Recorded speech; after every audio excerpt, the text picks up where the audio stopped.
Alright, back at Casa de Chaos today. My wife had purchased this hanging feeder for our chickens. The challenge with this hanging feeder is the chickens like to climb on top of it and poop inside it and take the feed and fling it all over the inside of the run. So we were losing a lot of our chicken feed. I want the feed to go in the chickens and not all over the floor of the chicken coop or inside the run. Think piñata. Think tetherball. So instead of this one, which has still got chicken poop all over it, because chicken's creative, I'm going to follow Rob Bob's guide. If you haven't checked out his channel, he's got a lot of good tips on chickens and gardening. He's a guy out in Australia that does YouTube videos. That's Rob Bob. I'm going to take a Rubbermaid tote. Actually, this is not Rubbermaid, but it's a rugged tote, 18 gallon. It was $9 or so at my local Lowe's. I'm sure you can find something very similar to it at Walmart or Home Depot or whatever store you've got near you. What's awesome about that one? This one is made in the USA. You're also going to need a bunch of PVC fittings. This is much heavier gauge than I need, so if you can find a thinner plastic of whatever size you can get. It's a 3-inch fitting that I got also from Lowe's. They were $3.77 a piece. I got the ones that are female on one side, male on the other, and I'll show you why in a second. Some people like to use the ones that are female and female, but I'll show you why I chose this one. Okay, can you come closer? Get a shot of the inside. Okay. So inside the tote, This might be a good thing for a tall person to do. my wife is 5'10", but she always claims that she's short. So inside, you can see this is going to have 5 feeding stations. There are 4 of them in now. So I took these pieces of PVC and I took my saw and I notched the corner out, and I'll show you how I did that in a second with the last one. And that's just to give the feed a place to go on the bottom. Alright, so to mark where I want them, I just kind of spaced them out and drew circles where I want them. Now when you're drawing the circles where you want them, I'm going to do one in a second. Pay attention while you're doing it, because one side, since it's the male side, is smaller than the female side. So if you draw all but one of them with the male side and do one with the female side, that one's going to be a much looser fit. The other ones are much tighter and won't need as much silicone to hold them in place. As you can see, that's fairly rigid. This won't come out.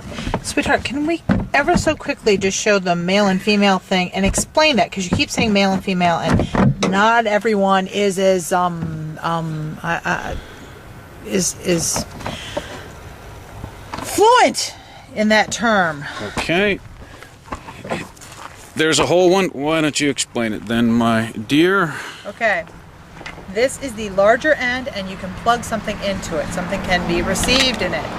Therefore, it is referred to sometimes as the female end. Why don't you use that one and plug that one into it since it's whole? Is the narrower end, and it can go into the wider end. The narrower end is called the male end. The wider end is called the female end, for those who aren't tracking. Alright, so I had all of those in there, and I'll show you how I made the cut. I don't have a 3-inch hole saw. If you want, you can get a hole saw that is the same diameter as the pipe, and this will take you no time at all. Instead, I'm going to use my pipe to measure. Instead of measuring with my tape measure and then deciding where the center of the hole is and measuring from there, I'm going to try and follow the keep it simple principle. Make sure I use the male end, and I'm just going to set it on the bottom, because that is where it's going to go inside. So I've got the female end on the bottom and the male end where I want the hole. This tub is kind of shaped, so it was easy for me to determine where I wanted my pieces of pipe. Now when you go to try to fit them all in before you trim them and before you have holes, they're not going to fit so well. But don't worry, because when it's inside the hole, it's going to be shorter, so you're going to have more room. So I had no problem fitting it there on the edges, just evenly spacing it. Let me back up just to make this easy on himself. He's actually just tipped the whole thing up and on its side. I'll get better at videotaping. So I'm just going to take my magic marker and draw around my pipe and try and make sure I didn't move, and I think I moved there, and that's no problem because I just draw another line. There we go. We're not quite connected, no problem. Make a rough circle around the edge, and it doesn't matter, it doesn't have to be perfect. The chickens won't care. So now I've got this hole. I don't have a hole saw, so I'm just going to use a pocket knife to cut it. Now, when you're cutting it, make sure you're not going to jab through anything like into yourself. And as I cut it, all I'm going to do, I'm coming back. Hold on. is line it up on the inside of the... Can't see the blade. Let me switch sides. Pardon me. Do-si-do. Thank you. See, that's what I wanted. Oh yeah, much, much better. No, your arm's still in my way. I have to get inside you. You're gonna have to cut around me. We're gonna have to get like personal and stuff. Are you recording or not? Yes, I think. Yes, it's recording. If you get in place. There. Alright, so now you can see the hole. I've got the piece of wood underneath so that I'm not stabbing into my truck and dulling my knife. And all I'm going to do is put the knife on the inside edge of that line and poke it through the plastic. Then I'm going to back up a little bit, like a can opener, and connect the two holes. Back up a little bit, connect the two holes. I'm doing my best to keep it steady for you, but I'm holding this camera blind. I can't and see anything. It doesn't have to be perfect.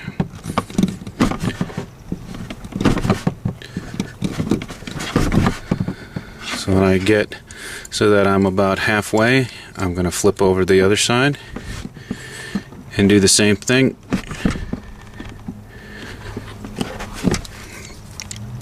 And poke my way around. Are you going to play connect the dots? Yes, I'm connecting the dots. So just applying enough pressure for the knife to work its way through.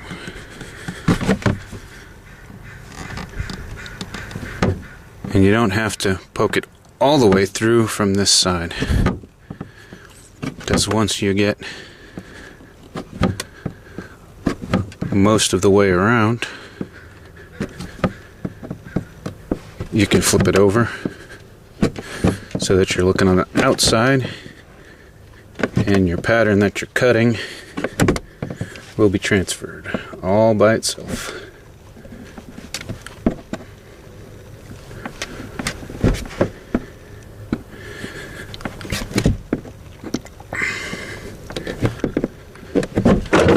Alright, so I'm most of the way around. Yeah, voila. So now you can see where the little spots are that I need to connect. You have to get in the truck or something. This is again a tall issue. It's not a tall issue.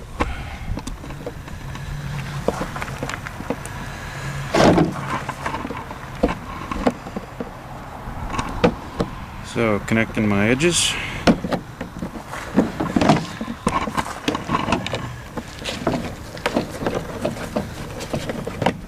And it's done.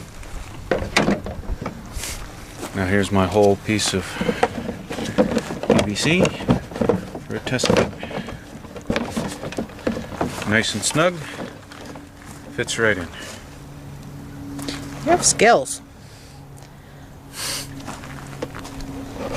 Now I'll take you back over and we'll cut the bottom lip so you can see how I did that.